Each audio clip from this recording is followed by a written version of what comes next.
Hindi po talaga ako makapaniwala. Yan lang ang gagawin nyo?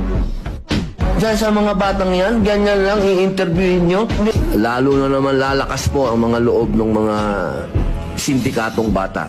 Bakit naman dumating tayo sa puntong ito na kapag ang nakagawa ng karumal-dumal na krimen, tatratuhin pa ba natin itong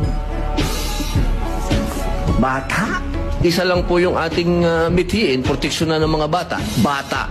Pero yung mga nakagawa po ng mga heinous crime, hindi ko po talaga matatanggap na tatawagin nating mga bata itong mga ito. Ito po yung nakakatakot po. Kung ito po ay hindi natin haharapin ngayon, ang sabi nga po ng ibang mga eksperto, baka isipin talaga ng mga bata na okay lang to.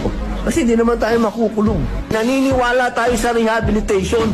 Pero bago tayo makarating sa rehabilitation, magbayad ka muna ng kasalanan mo. Hindi naman po pwedeng hindi ka magbayad ng kasalanan. Yun lamang po. Cum laude po ako. Hindi ako bobo.